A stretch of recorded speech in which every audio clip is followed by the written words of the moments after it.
Bismillahirrahmanirrahim. Assalamualaikum warahmatullahi wabarakatuh. Alhamdulillah nahmaduhu wa nasta'inuhu wa nastaghfiruh wa na'udzu billahi min shururi anfusina wa min sayyiati a'malina may yahdihillahu fala mudilla lahu wa may yudlilhu fala hadiya lahu. Asyhadu an la ilaha illallah wahdahu la syarika lah wa asyhadu anna Muhammadan abduhu wa rasuluh ballagha risalah wa addal amanah wa nasaha al ummah wa jahada fi sabilillahi haqqa jihadihi hatta atal yaqin. Allahumma salli ala Muhammad wa ala ali Muhammad kama sallaita ala Ibrahim wa ala ali Ibrahim wa barik ala Muhammad wa ala ali Muhammad kama barakta ala Ibrahim wa ala ali Ibrahim fil alamin innaka Hamidum Majid. Rabbi shrah li sadri wa yassir li amri wahlul 'uqdatam min lisani yafqahu qawli.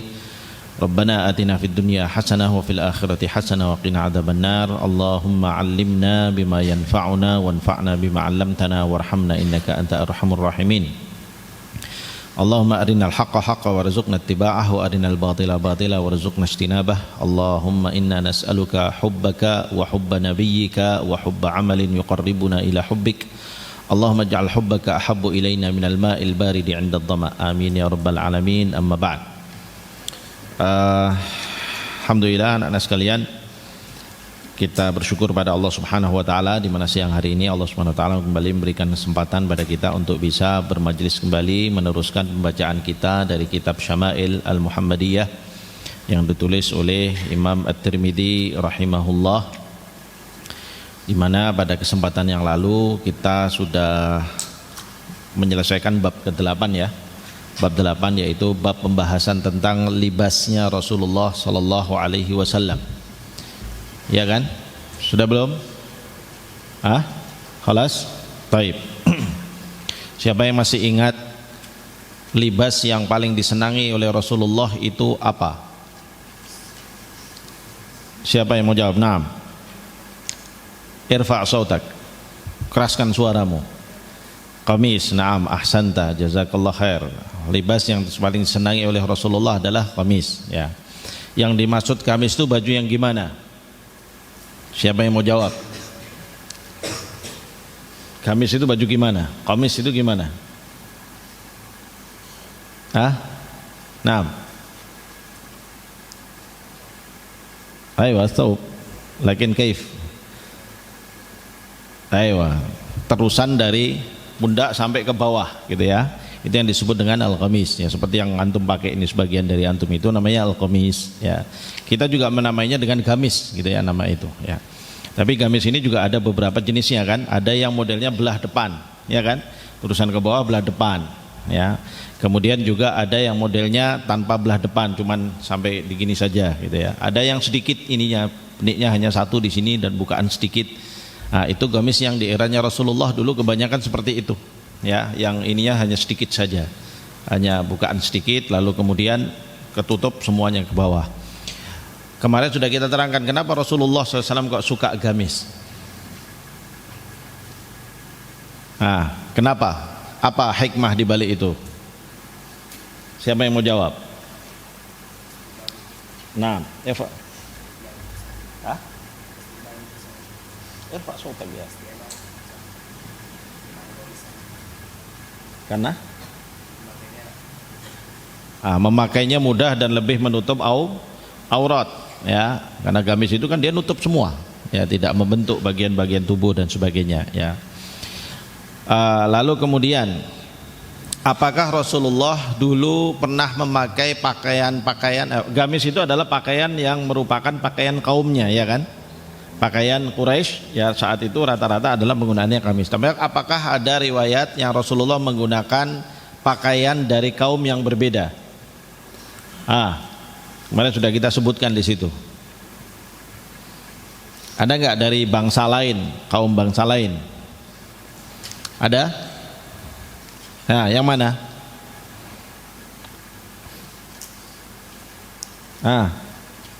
Ada yang mau jawab?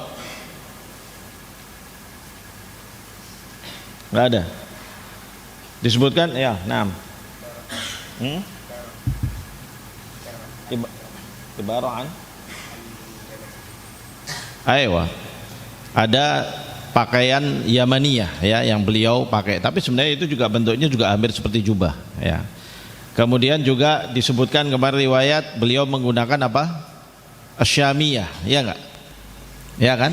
Ar-Rumiyah, maaf, Ar-Rumiyah, ya kan? Disebutkan Ar-Rumiyah, pakaian Rumiyah. Bagaimana itu pakaian Rumiyah? Ya jubah juga sebenarnya model, tapi model Romawi. Ya biasanya kalau pakaian jubah Romawi itu dia nanti ada ikat pinggangnya, ya ada ikat pinggang begitu, sehingga dia di tengahnya sini diikat. Ya. Kamu bisa lihat itu di biasanya kalau di gambar-gambar tentang Romawi gitu ya, orang-orang Romawi, orang lama dulu mereka menggunakan seperti itu. Ya, itu pernah juga digunakan oleh Rasulullah Sallallahu Alaihi Wasallam. Ya. Artinya apa pelajaran yang kita ambil? Boleh menggunakan pakaian selain dari komis, ya, sesuai dengan pakaian bangsa manapun atau dari suku manapun, tidak ada masalah selagi dia menutup aurat, ya, selagi menutup aurat. Kemudian kemarin ada Rasulullah Sallallahu Alaihi Wasallam memberikan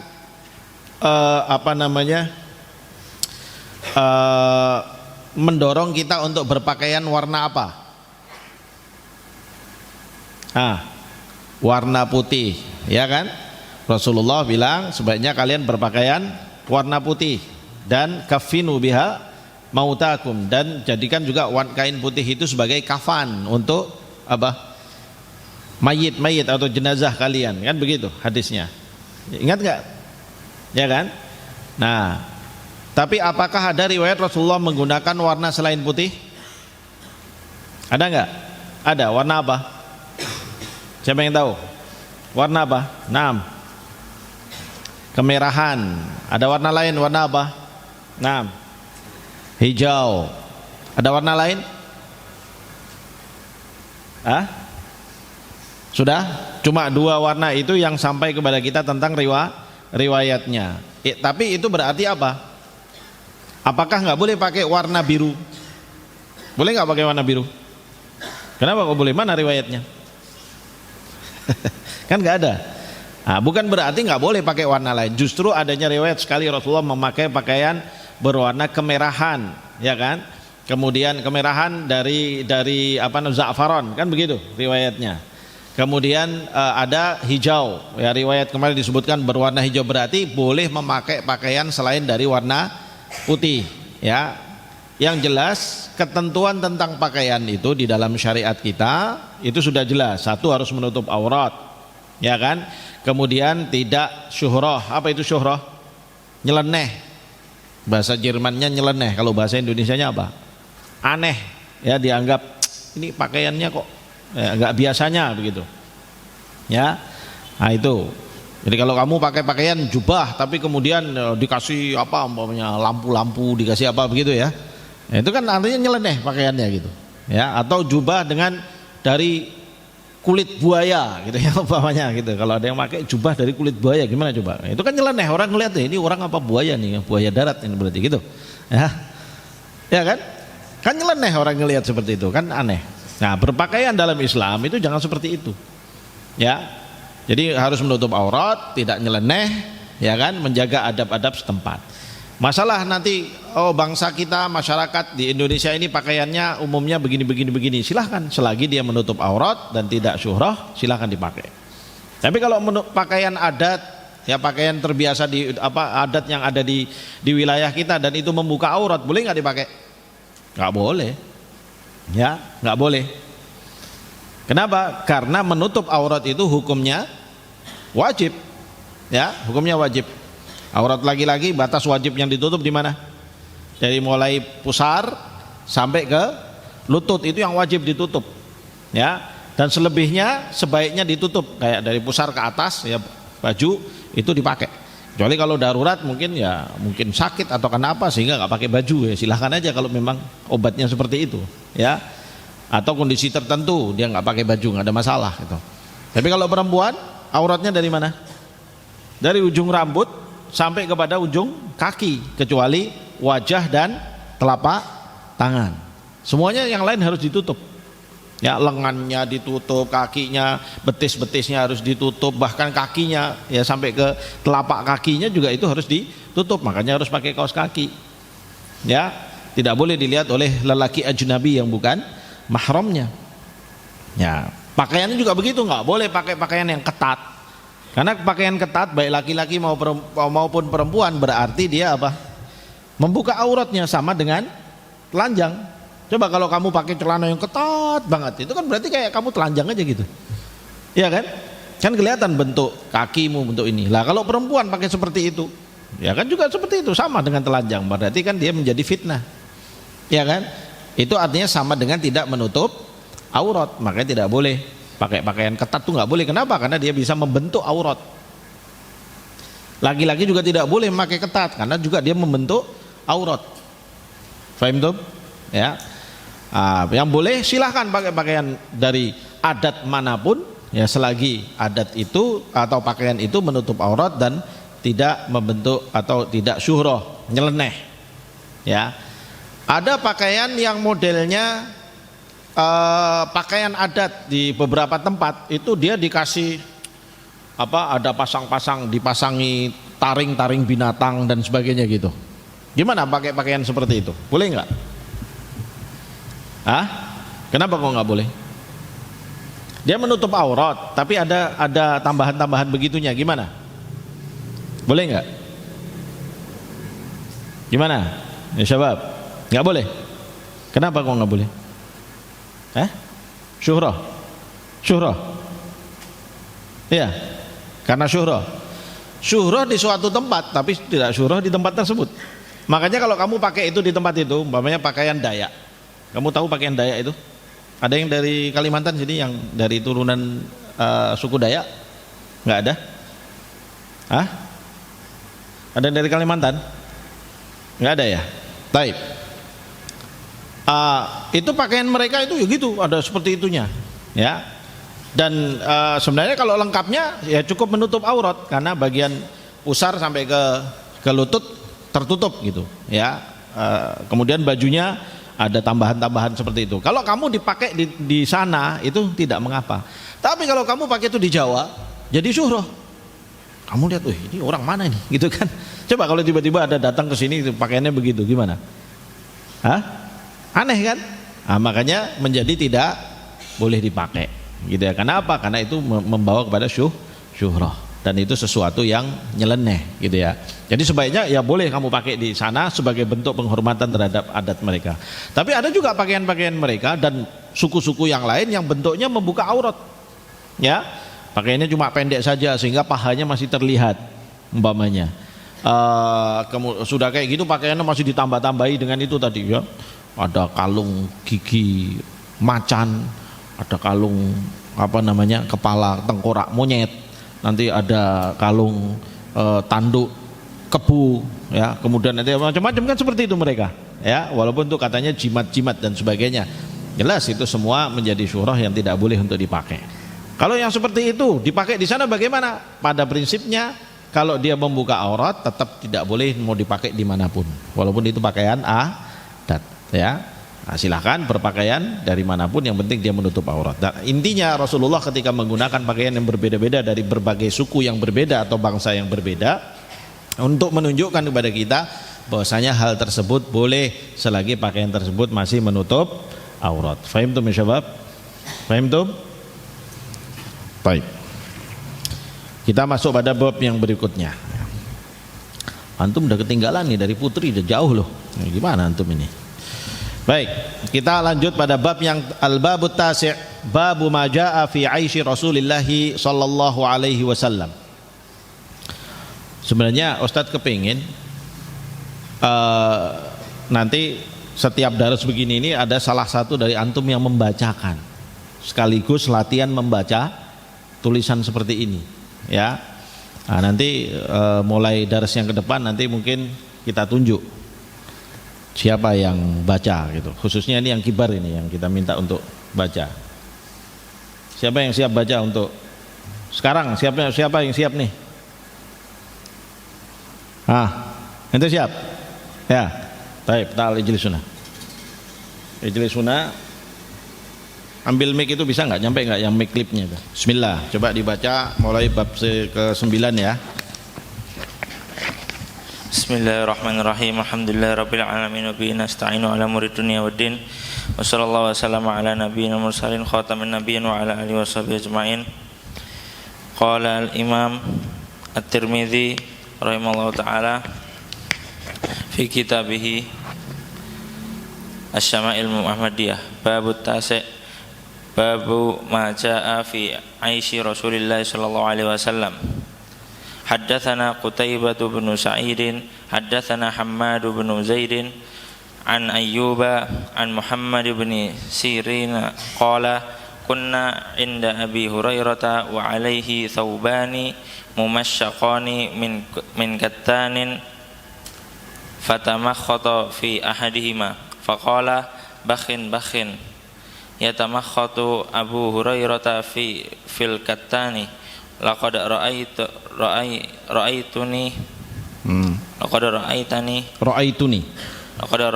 wa inni la akhirru fima baina mimbari Rasulillah sallallahu alaihi wasallam wa hujrati Aisyata maghshiyan alayya fayaji'ul ja'i fayad'u rijlahu ala unuqi yara annabi jununan annabi jununan wa ma bi jununun wa ma huwa illa al-ju'u. Baik. Bab ma jaa fi 'aishi Rasulillah, ya. Bab yang membahas tentang bagaimana kondisi kehidupan Rasulullah sallallahu alaihi wasallam, begitu terjemahannya. Bab ini adalah bab yang disebutkan oleh sebagian ulama sebagai bab yang nyempil di antara bab tentang pakaian, ya. Sehingga bab ini oleh sebagian ulama dikatakan ini harusnya tidak di sini posisinya. Tapi kenapa kok Imam Tirmidzi kemudian bikin bab nomor 9 ini dan membahas tentang kehidupan Rasulullah sallallahu alaihi wasallam, sedangkan beliau sedang sebelumnya membahas tentang pakaian. Lalu kemudian mengutip hadis dari Abu Hurairah ini. Nah, bisa jadi karena memang ini ada kaitan dengan soal pakaian, begitu loh. Ya, ada kaitan dengan soal pakaian, di mana ketika Abu Hurairah menceritakan tentang kondisi kehidupan bersama dengan Rasulullah SAW itu, lalu kemudian saat itu Abu Hurairah memakai pakaian dari katan. Kita terjemahkan dulu biar kita bisa pahami semuanya, ya, supaya kita tidak menyalahpahaminya nanti insyaallah. Taib, di sini hadis dari Abu Hurairah radhiyallahu anhu wa alaihi dikatakan oleh Ibnu Sirin qala kunna inda Abi Hurairah, kita suatu hari ketika bersama-sama dengan Abu Hurairah radhiyallahu anhu, wa alaihi thauban mumasyaqqan min kattan, dan sedangkan beliau memakai pakaian mumasyaqqan, dua bentuknya adalah dua kain itu berarti yang satu izar, yang satu modelnya sarung, yang satu modelnya dikerukupkan begini, ya, dua kain mumasyaqqan yakni mumasyak yaitu dua kain yang diwarnai kemerahan, min kattan, yang bahannya itu dari kattan itu katun, tahu kain katun ya? Ya, kain yang dari kapas, ya. Kain katun ini ya dia lebih lembut dari kain-kain yang lain gitu dia, sehingga agak, ya, saat itu agak mewah lah, ya, kain baju yang terbuat dari kain kattan ini atau kain katun ini terasa agak mewah begitu, ya, karena dia lebih lembut kainnya. Lembut mana sama sutra? Ya jelas lebih lembut sutra, ya. Tetapi kain katun, ya, kalau kita sudah biasa menggunakan kain katun begitu sudah biasa gitu, ya. Tetapi di era itu bisa pakai baju dari kain katun itu, wah, sudah luar biasa, baju bagus banget gitu, ya. Nah, saat itu Abu Hurairah sedang pakai baju seperti itu, ya. Fatamakhata fi ahadihima, kemudian tiba-tiba beliau itu buang ingus di salah satu dari kain tersebut, ya.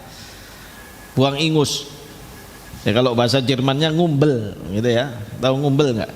Jadi diambil kainnya kemudian seret gitu dikeluarkan ingusnya di kain tersebut. Fatamakhata, hada makna bilughatil arabiyyah sama bi tamakhata. Faqala bakhin yatamakhatu Abu Hurairah fil kattani, dan sambil mengatakan bakhin, ya, ucapan bakhin dalam bahasa Arab itu adalah sebuah ucapan yang sifatnya itu menunjukkan sebuah merendahkan. Jadi kalau umpamanya ketemu sama suatu situasi, ya, umpamanya wah kita begini, bakhin gitu, ya. Makanya Umar bin Khattab ketika beliau awal-awal diangkat menjadi khalifah, itu beliau selalu kalau di rumah itu ngomong sendiri, Umar bin Khattab khalifah, Umar bin Khattab Amirul Mukminin, bakhin. Jadi dia kayak mau menekan jiwanya yang mulai muncul kesombongan, ya, mungkin merasa diri, oh saya kan pemimpinnya kaum muslimin, saya kan orang hebat dan sebagainya. Lalu untuk menekan itu Umar mengatakan, Umar bin Khattab khalifahnya kaum muslimin, bakhin, ya, sungguh buruk, ya, sungguh jelek, sungguh situasi yang berat, begitu. Nah, Abu Hurairah juga melakukan hal yang sama. Ketika dia pakai baju agak bagus, kemudian Abu Hurairah mengatakan, bakhin, ya, wah ini baju, wah kita kok dadak pakai baju beginian sih, gitu, kayak seperti ada penyesalan di dalam hatinya kenapa dia harus pakai baju yang seperti itu, sambil dia buang ingus di baju itu, ya. Nah ini kenapa kok dia melakukan itu Abu Hurairah? Untuk menunjukkan supaya hatinya nggak ta'alluq sama barang duniawi, ya. Lihat tingkat kezuhudan yang ada pada para sahabat dahulu, ya, bagaimana untuk menjaga dirinya dari pengaruh barang-barang duniawi terhadap dirinya, sampai mereka baju agak bagus sedikit saja sudah langsung mereka lakukan seperti itu dalam rangka supaya hatinya tidak muta'alliq, tidak bergantung atau tidak senang terhadap urusan dunia, ya. Ia tamakhatu Abu Hurairah fil kattan, ya, dan membuang ingus di kain katunnya. Laqad ra'aituni, sambil kemudian beliau berkata, aku telah melihat diriku, wa inni la akhirru fima baina mimbari Rasulillah SAW wa hujrati Aisyah. Suatu hari aku pernah melihat diriku, maksudnya aku pernah dahulu di era bersama dengan Rasulullah, ya. Ini beliau bercerita berarti sepeninggalnya Nabi, Rasulullah sudah wafat, ya. Ketika itu aku pernah melihat diriku pada saat itu aku jatuh tersungkur di antara mimbarnya Rasulullah dan kamarnya Aisyah. Jadi dulu di Masjid Nabawi itu ada mimbarnya Rasulullah SAW, lalu di sebelah sana itu adalah kamarnya Aisyah. Jadi langsung nempel dengan masjid, ada pintunya. Jadi Rasulullah kalau dari rumahnya Aisyah sudah langsung keluar aja pintu itu, masuk ke dalam masjid langsung untuk ngimami di depan, begitu, ya. Jadi Abu Hurairah bercerita, suatu hari saya pernah di antara mimbarnya Rasulullah dan kamarnya Aisyah, ya. Aku jatuh pingsan di situ, ya. Maghsyian alayya, aku jatuh pingsan di situ. Maghsyian itu artinya adalah pingsan. Fayaji'ul ja'i fayadha'u rijlahu ala unuqi.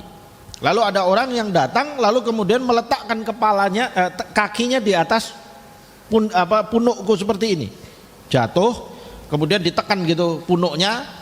Ya ra'an nabi jununan. Dia menyangka kalau saya saat itu jatuh karena penyakit junun, ya, kegilaan. Ada orang-orang yang dia punya penyakit tertentu, tiba-tiba dia jatuh, blek, lalu kemudian dia bisa macam-macam begitu. Nah, untuk menahan itu orang-orang dahulu langsung ini diijak supaya dia nggak kemana-mana gitu, ya, ininya dipijak begitu. Nah, itu kebiasaan orang-orang pada saat itu. Nah, suatu hari Abu Hurairah itu pernah jatuh seperti itu, lalu kemudian orang meletakkan kakinya di mana, menekan menekan lehernya ini, ya, leher bagian belakangnya itu supaya dia nggak kemana-mana, karena menyangka kalau saat itu Abu Hurairah terkena penyakit junun, ya, penyakit junun. Wa ma bi jununun, padahal sebenarnya saya itu nggak junun pada saat itu. Wa ma huwa illal ju. Saya jatuh gara-gara apa? Karena saya saat itu kelaparan. Lihat bagaimana para sahabat dahulu itu kondisinya nggak pernah hidup kenyang-kenyangan, itu nggak ada, ya. Jadi betul-betul kondisinya itu miskin, ya, kondisinya sederhana apa adanya, bahkan sampai nggak makan, bisa jadi beberapa hari nggak makan, gitu kondisinya itu. Mereka kelaparan, sampai kemudian ada yang jatuh gara-gara nggak kuat menahan lapar yang ada di perutnya. Lalu orang menyangka dia kena penyakit junun, ya. Lalu tiba-tiba setelah era kondisi seperti itu bersama Rasulullah, lalu kemudian sepeninggal Rasulullah ternyata kaum muslimin semakin kaya, gitu ya. Di antaranya Abu Hurairah pakai baju bagus. Lalu ketika itu beliau untuk menekan jiwanya supaya nggak ta'alluq kepada dunia, beliau sampai buang ingus di baju tersebut. Nah, ini hadis ini, wallahu a'lam bishawab. Kenapa Imam Tirmidzi meletakkannya di sini? Tampaknya karena ada kaitan dengan permasalahan baju pakaian, gitu ya. Di mana beliau ingin memberikan pelajaran bahwasanya kita itu berpakaian, ya Rasulullah pakaiannya dahulu seperti itu, lalu kita berpakaian Jangan sampai yang bermewah-mewah dalam berpakaian. Kenapa? Karena ya dulu Rasulullah saja pakaiannya sederhana, para sahabatnya pakaiannya sederhana, bahkan saat itu untuk makan saja mereka juga sulit begitu ya. Lalu kemudian ketika ada yang ada pakaiannya agak bagus dikit, lihat tuh bagaimana sikapnya Abu Hurairah. Begitu ya, sebuah pelajaran yang diberikan oleh oleh Imam Tirmidzi terkait dengan peristiwa dari hadis ini. Wallahu alam. Lanjut, fadhal. Assalamualaikum warahmatullahi wabarakatuh. Qala rahimallahu taala haddatsana Qutaibah haddatsana Ja'far bin Sulaiman ad-Dubai an Malik bin Dinar qala ma syabi'a Rasulullah sallallahu alaihi wasallam min khubzin qattun wala lahmin illa ala dhafafin. Dhafaf, na'am. Qala Malikun sa'altu rajulan min ahli al-badiyati mad dhafafu qala ayyatanawala ma'an nasi. Baik. Ini hadis kedua ya. Di sini dari Malik bin Dinar qala ma syabi'a Rasulullah sallallahu alaihi wasallam min khubzin qattun wala lahmin. Ya, Malik bin Dinar bukan sahabat tetapi dia meriwayatkan, menyampaikan berita ya, di mana di sini tidak disebutkan siapa sahabat yang menyampaikan ini, tetapi ini adalah cerita yang beliau sampaikan pada kita ya. Beliau mungkin mendengar dari guru-gurunya, dari kalangan sahabat, bahwa Rasulullah Shallallahu Alaihi Wasallam dulu itu tidak pernah kenyang dari makan roti ya, atau daging-dagingan gitu ya, kecuali kalau beliau diundang. Artinya kalau beliau sendiri di rumahnya atau dimanapun ya, itu nggak pernah sampai bisa kenyang makannya karena sedikitnya. Qala Malik, ya Malik bin Dinar tadi, sa'altu rajulan min ahlil badiyati madhafafu ya. Aku bertanya kepada orang al-badiyah, orang badiyah itu orang pedesaan, orang kampung yang biasanya bahasa Arabnya itu masih murni. Apa itu dhafaf? Ya, dhafaf, karena istilah dhafaf ini juga tidak tidak populer gitu di kalangan orang lain, masyarakat Arab. Istilah ini lebih kepada istilah orang-orang badiyah. Qala ayatana wala ma'an nas. Dhafaf itu artinya adalah majlis bersama begitu ya. Jadi kalau beliau Rasulullah itu makan nggak sampai pernah kenyang kalau di rumah sendiri atau makan sendiri, itu nggak pernah, kecuali kalau pas diundang oleh ada acara undangan, apakah itu walimah atau uzumah ya. Uzumah itu dipanggil makan oleh sahabat yang lain atau apa, baru kemudian beliau bisa makan kenyang. Kalau sendiri nggak pernah bisa kenyang. Menunjukkan apa? Kesederhanaan kehidupan Rasulullah Shallallahu Alaihi Wasallam. Nah, kira-kira apa hikmah Imam Tirmidzi membawa dua hadis dalam bab 9 ini?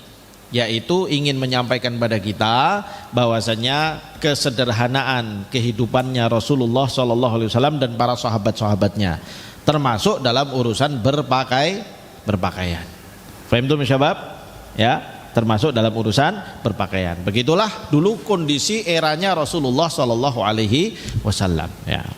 Baik, lanjut. Assalamualaikum. Qala mu'allif rahimahullah ta'ala babu ma jaa fi khufi Rasulillah sallallahu alaihi wasallam. Haddatsana Hannad bin Sari haddatsana Waqi'un an Dalham bin Salih an Hujair bin Abdullah an ibni Buraidah an abihi anna an-Najashi ahdarin Nabi sallallahu alaihi wasallam khuffaini aswadaini sadajaini falabisahuma thumma tawadda'a wa masaha alaihima. Baik. Babu ma jaa fi khuffi Rasulillah sallallahu alaihi wasallam. Khuff, ma makna khuff? Khuff adalah alas kaki ya, yang dia digunakan untuk membungkus kaki, tapi dia terbuat dari bahannya dari kulit. Jadi seperti kaos kaki tapi dari kulit. Kaos kaki dari kulit ya, pembungkus kaki dari kulit ya. Dia biasanya tidak digunakan sebagai alas kaki untuk keluar rumah. Dia hanya digunakan untuk di dalam rumah. Dan biasanya orang-orang dahulu menggunakan khuf ya, kaos kaki dari kulit ini ketika musim dingin. Kenapa? Karena dia ketika dibungkus pakai kulit seperti itu, kaki itu nanti terasa hangat. Ya, lebih hangat kalau kita dari menggunakan kaos kaki. Kalau kaos kaki kan kain, ya itu hangat kaki kita, tetapi kalau pakai yang khuf ini yang dari kulit lebih hangat lagi, ya bahkan bisa jadi berkeringat kakinya. Makanya itu kalau nggak dibersihin, ya khuf itu nanti baunya masya Allah gitu ya. Kalau dipakai berhari-hari nggak pernah dibersihkan, nggak dijemur, itu bau keringat daripada kaki kita berkumpul di dalam itu. Karena dia tidak bisa tidak ada ventilasi udaranya kecuali sedikit, kan begitu. Ya sehingga berkumpul di dalam. Nah inilah khuf. Ini adalah pakaian yang biasa digunakan atau alas kaki, bentuk pembungkus kaki yang biasa digunakan oleh masyarakat dahulu. Apakah masyarakat sekarang juga ada yang menggunakan ini? Ada. Jadi kalau antum melihat ke masyarakat yang di daerah-daerah dingin, biasanya mereka masih mempertahankan menggunakan khuf ini, ya kaos kaki dari kulit. Supaya apa? Supaya kakinya hangat. Karena kalau di daerah-daerah yang ada musim dingin, apalagi yang suhunya bisa sampai minus sampai berapa itu, mereka bisa khufnya ini bisa berlapis-lapis gitu ya. Mereka menggunakannya ya. Nah, di sini Rasulullah sallallahu alaihi wasallam di antara pakaian yang pernah beliau pakai adalah khuf, yaitu pembungkus kaki dari kulit ya. Hadis yang pertama di sini dibawa dari siapa? Dari Ibnu Buraidah ya, dari bapaknya ya, dari Buraidah berarti ya. Anna Najasyi ya. Najasyi, siapa itu Najasyi? Siapa Najasyi? Raja Habasyah. Raja Habasyah ya. Ahda lin Nabi sallallahu alaihi wasallam khuffaini aswadaini syadzajaini. Bahwa pernah Najasyi itu memberikan hadiah kepada Rasulullah SAW 2 kaos kaki dari kulit itu ya. 2 kaos kaki dari kulit aswadain, warnanya hitam, syadzajain ya. Syadzah itu adalah polos, warna hitamnya itu polos, tidak ada warna-warna lain ya, betul-betul berwarna hitam. Falabisahuma tsumma tawaddaa wa masaha alaihima. Nah, Rasulullah memakainya dan kemudian ketika berwudu beliau hanya mengusap di atas khufnya. Jadi nggak dicuci kakinya, tapi diusap di atas khufnya ya. Sehingga ini sebuah riwayat yang mengajarkan kepada kita tentang fikih penggunaan khuf ya, ketika kita menggunakan khuf ya, khususnya di daerah dingin. Sekali lagi, wudu pakai air dingin ya itu bentuk penyiksaan tersendiri ya. Jadi betul-betul dingin ketika kita cuci kaki dan sebagainya, itu kan dingin banget itu ya. Itu nanti kainnya juga terasa kakinya juga terasa dingin dan sebagainya. Nah, ternyata syariat kita ada solusi, yaitu ketika menggunakan khuf itu dia boleh diusap di atas khuf itu sehingga nggak usah mencuci kaki. Tapi di sana ada ketentuan dan syarat yang harus kita tahu. Nanti kalau dalam bab fikih membahas masalah ini ada riwayat-riwayat yang akan disampaikan di sana tentang bagaimana penggunaannya. 1, khuf yang dipakai syaratnya kalau yang mau diusap ketika wudhu itu tingginya harus di atas mata kaki. Ya, syaratnya tingginya harus di atas mata kaki. Ya, kalau yang khufnya di bawah mata kaki maka nggak boleh diusap. Karena apa? Karena yang namanya cuci kaki ketika wudhu itu harus sampai mata kaki ke atas, ya kan? Maka khufnya harus sampai di atas mata kaki. Kemudian yang kedua, khuf itu dipakai dalam keadaan dia sedang berwudhu atau suci, dalam keadaan suci. Kalau dipakai dalam keadaan tidak suci, nggak boleh diusap ketika wudhu nanti. Jadi makainya harus dalam keadaan suci. Kemudian yang ketiga, masa berlaku diusap di khuf itu dalam wudu hanya 3 hari maksimal untuk musafir dan 1 hari maksimal untuk orang yang mukim. Jadi kalau orang mukim tinggal di suatu tempat ya, dia mau ngusap di atas khuf itu maksimal 1 hari. Jadi 1 hari besok dia harus buka dan kemudian dia cuci kaki, dipakai lagi nanti untuk 1 hari berikutnya, begitu. Besoknya dibuka lagi, wudhu biasa lagi, cuci kakinya lagi, terus kemudian dipakai lagi, begitu. Tapi kalau musafir boleh sampai 3 hari ya. Nah, 3 hari dalam safar, 3 hari dia pakai, dia nggak lepas itu khuf itu ya. Maka itu dia boleh untuk diusap di atas khufnya ketika berwudu sebagaimana yang dilakukan oleh Rasulullah sallallahu alaihi wasallam. Dan tentu pembahasan detail masalah mengusap di atas khuf ini nanti ada bab sendiri, yaitu bab dalam bab fikih yang tentu sangat diperlukan bagi mereka yang tinggal di daerah-daerah dingin dan mereka menggunakan khuf ini sendiri. Ala kulli hal di sini kaitan dengan pakaian yang digunakan oleh Rasulullah yaitu khuf, yaitu kaos kaki dari kulit ya. Nah, yang kedua di sini kita juga mengambil pelajaran bahwasanya beliau mendapatkan pakaian itu dari seorang yang non muslim. Najasyi itu bukan muslim ya. Walaupun ada riwayat mengatakan beliau sudah masuk Islam dan sebagainya, wallahu alam bishawab, tetapi beliau ini ahlul kitab. Ya, orang ahlul kitab memberikan hadiah kepada Rasulullah pakaian dari kulit ya, lalu kemudian dipakai oleh Rasulullah, bahkan beliau wudhu pun hanya mengusap di atasnya. Itu berarti menunjukkan bahwasanya khuf ini atau pakaian ini apabila diberikan oleh orang non muslim itu insya Allah kalau bahannya suci ya dia tetap suci ya, tidak ada kaitan dengan kenajisan dan sebagainya. Wallahu a'lam bishawab. Lanjut. Assalamualaikum. Qala al-mu'allif rahimahullah ta'ala haddatsana Qutaibah bin Sa'id haddatsana Yahya ibn Zakaria ibn Abi Zaidah anil Hasan ibn Ayyash an Abi Ishaq an Sya'bi qala al-Mughirah bin Syu'bah ahda dihyatu lin Nabi sallallahu alaihi wasallam khuffaini falabisahuma. Nah, hadis berikutnya adalah dari Asy-Sya'bi qala al-Mughirah bin Syu'bah ya, al-Mughirah bin Syu'bah radhiyallahu anhu, ini sahabat ya, beliau bercerita bahwasanya ahda dihyatun ya lin Nabi sallallahu alaihi wasallam khuffaini ya. Dihyah al-Kalbi adalah seorang sahabat yang lain, seorang sahabat Nabi yang sahabat ini namanya cukup terkenal sebenarnya. Kenapa dia terkenal? Dikenal sebagai apa? Siapa yang tahu? Dihyah al-Kalbi ya. Dihyah al-Kalbi adalah seorang sahabat Nabi yang perawakannya atau orangnya itu sering digunakan oleh Jibril untuk menjelma.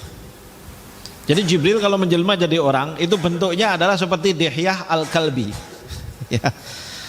Jadi sahabat itu kalau ketemu Dihyah al-Kalbi, ini Dihyah betulan atau Jibrilnya nih gitu ya, bingung mereka gitu ya. Kenapa? Karena Jibril itu sering sekali kalau menjelma jadi orang nanti penampakannya seperti Dihyah al-Kalbi ya. Nah, orangnya putih bersih gitu ya, ganteng begitu ya, sehingga Jibril senang untuk kalau menjelma jadi orang jadi seperti itu ya. Jibril alaihissalam, malaikat, adalah makhluk yang tidak terlihat, tetapi Allah subhanahu wa ta'ala memberikan kemampuan pada Jibril untuk bisa memperlihatkan dirinya ya, seperti yang dalam hadis Jibril ya kan, dia bisa memperlihatkan dirinya bertemu dengan Rasulullah, duduk di depan Rasulullah, nanya-nanya langsung sama Rasulullah, sahabat-sahabat yang lain juga melihatnya ya kan. Tapi pada saat itu peristiwa itu nggak ada yang kenal dia siapa, karena wajahnya tidak hadir dalam bentuk Dihyah al-Kalbi, atau saat itu mungkin Dihyah al-Kalbi belum dikenal oleh para sahabat ya, wallahu alam bisawab. Yang jelas Dihyah al-Kalbi adalah seorang sahabat Nabi yang Jibril sering menampakkan dirinya itu dalam bentuk wajahnya siapa? Dihyah al-Kalbi radhiyallahu anhu. Nah, di sini beliau dikisahkan oleh Mughirah bin Syu'bah bahwa suatu hari beliau itu memberikan hadiah kepada Nabi SAW khuf ya, 2 khuf, yaitu sepasang khuf ya, kepada Rasulullah SAW, lalu kemudian Rasulullah menggunakannya ya, Rasulullah memakai khuf tersebut ya.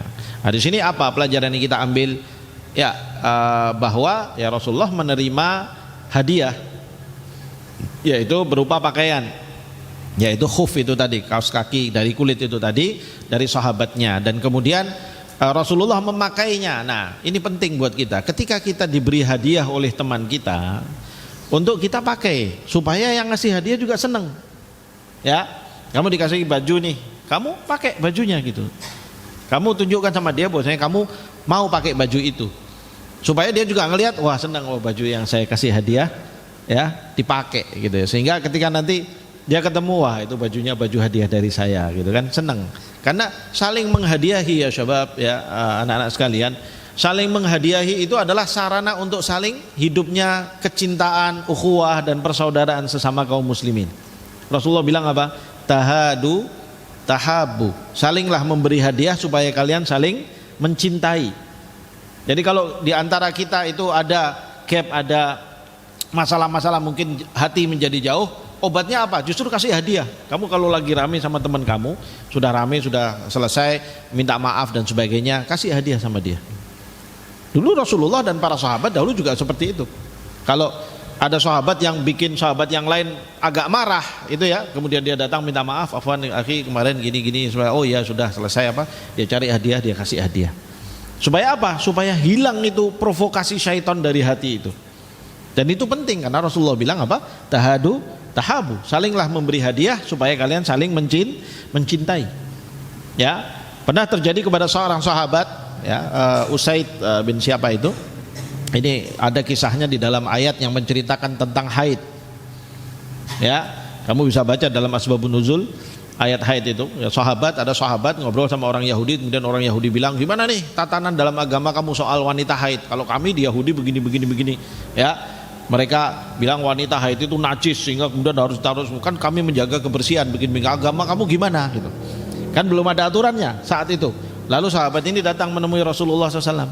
"Ya Rasulullah, kalau dalam agama kita tentang wanita haid aturannya gimana ya Rasulullah? Kalau Yahudi itu begini suci ya Rasulullah, apa dijauhkan? Kalau wanita haid ya harus didirikan betul-betul, nggak boleh makan pun sendiri, piringnya juga nggak boleh dicampur sama yang lain karena kalau dia nyentuh piringnya jadi najis. Jadi betul-betul jaga ya Rasulullah. Kalau kita agama kita gimana? Kira-kira kalau kita seperti itu gimana Rasulullah?" Pakai usul-usul begitu loh sama Rasulullah. Ya, lalu Rasulullah diam dan wajahnya tiba-tiba marah. Kenapa? Karena urusan syariat nggak bisa kamu kok usul-usulan kayak gitu. Apalagi mau niru-niru orang Yahudi. Agama kita ini datangnya adalah wahyu. Kalau belum ada wahyu, belum ada ketentuan. Lalu sahabat ini ketika dia ngomong seperti itu, dia ngelihat wajahnya Rasulullah agak merah. Dia melihat, waduh, Rasulullah marah ini. Saya salah ngomong ini. Ya. Akhirnya terus kemudian dia mundur teratur, ya, meninggalkan Rasulullah SAW, tapi hatinya gundah. Waduh, saya sudah bikin Rasulullah marah ini gimana ya? Padahal saat itu ketika dia pergi, ya, pada saat itu turunlah ayat tentang yas'alunaka 'anil mahid qul huwa adzam fa'tazilun nisaa fil mahid. Pada saat itu turun ayat itu. Sedangkan sahabat ini sudah pergi dan dia hatinya gundah karena gara-gara pertanyaan dia Rasulullah marah. Lalu dia apa yang dia lakukan? Dia ketika berjalan dia melihat dua orang anak kecil sedang jualan susu. Udah dipanggil, kamu sini. Berapa ini harganya? Sekian. Ya sudah, ini saya beli. Kamu tolong antarkan ini kepada Rasulullah. Ya, sampaikan kepada Rasulullah, lalu bilang lo ya sama dia bahwa ini hadiah dari Usaid. Hadiah dari Usaid. Paham kamu? Ya. Akhirnya dia datang kepada Rasulullah, sampai kepada Rasulullah SAW, menyampaikan, ya Rasulullah, ini ada hadiah dari Usaid. Rasulullah langsung paham dan Rasulullah tertawa karena saat itu sudah turun ayat yang menjelaskan tentang hukum haid. Lalu kemudian si anak itu dipanggil, ya sudah kamu panggil tadi Usaid itu suruh ke sini.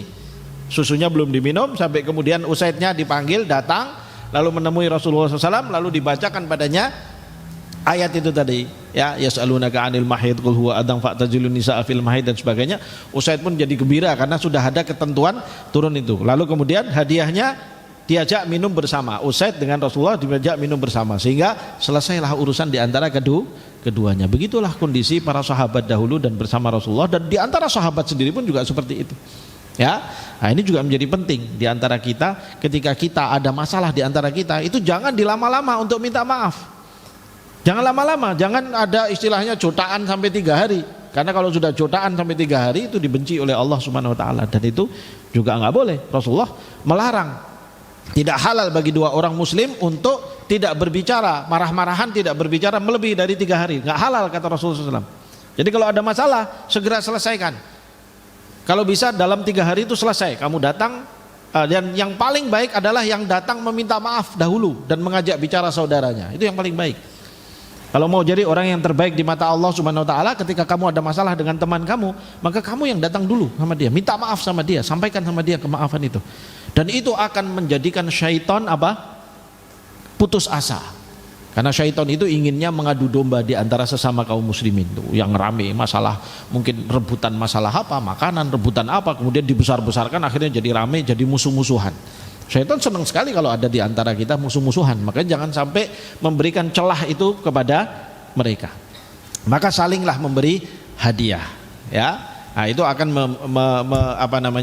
menjadikan hubungan hubungan persaudaraan, ukhuwah di antara sesama muslim semakin subur, semakin baik, ya. Nah, di sini dikisahkan bahwasanya para sahabat pun dulu dengan Rasulullah juga saling memberi hadiah. Di antaranya kisahnya Dihyah Al-Kalbi yang memberi hadiah kepada Rasulullah SAW khuf, ya, yaitu kaos kaki dari kulit, ya. Wallahu a'lam bishawab. Baik, lanjut. Wa qala Israil. Assalamualaikum warahmatullahi wabarakatuh ta'ala. Wa qala Israilu an Jabirin an Amirin wa jubbatan falabisahuma hatta takharraqa la yadri Nabi sallallahu alaihi wasallam Adakiyun huma amla. Nah, qala Abu Isa wa Abu Ishaq hadha huwa Abu Ishaq Asy-Syaibani wasmuhu Sulaiman. Baik. Ini masih lanjutan tadi. Wa qala Israil, ya di sini ada riwayat yang lain, ada tambahan dari riwayat tadi. Kalau yang tadi kan hanya menyebutkan bahwa Dihyah memberi hadiah khuf kepada Rasulullah SAW. Ternyata ada riwayat yang lain menambahkan, yaitu Israil an Jabir an Amir, ya, mengatakan bahwasanya wajubbatan. Jadi ahdalin Nabi SAW khuffaini wajubbatan falabisahuma hatta takharraqa, ya, memberi hadiah khuf dan jubah lalu dipakai oleh Rasulullah SAW sampai takharraqa, itu artinya rusak, ya, sampai artinya dipakai terus sampai betul-betul kelihatan lusuh, ya. La yadrin Nabi sallallahu alaihi wasallam adzakiyun huma amla.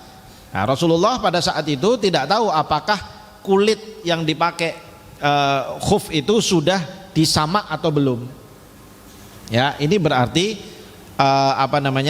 kulit yang sudah disamak maka dia menjadi suci. Tapi kalau kulit itu sudah betul-betul terlihat bersih, ya, lalu dibuat pakaian, ya, dibuat khuf atau dibuat jaket atau dibuat apapun dan dia terlihat bersih, sudah tidak perlu dicari-cari lagi apakah dia sudah disamak dengan sekian kali dan sebagainya, aturan-aturan sama sebagaimana kalau kulit mau dimakan, ya tidak perlu, karena pakaian tidak seperti mana kulit kalau mau dimakan, ya. Jadi dia cukup terlihat bersih maka dia sudah cukup untuk dijadikan sebagai pakaian dan itu dianggap suci, ya. Nah, makanya di sini dikisahkan, ya, bahwasanya Dihyah Al-Kalbi memberi hadiah 2 khuf ataupun sepasang khuf dan juga 1 jubah, ya.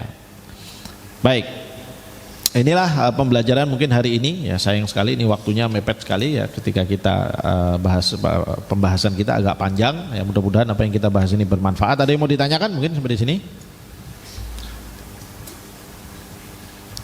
Ada yang mau tanyakan? Ma fi soal? Baik, idzan naktafi ila hadzal qadar. Insyaallah nuwasil fi ad-darsil qadim. Aqulu qouli hadza wa astaghfirullah li wa lakum wa billahi taufiqul hidayah. Wassalamualaikum warahmatullahi wabarakatuh.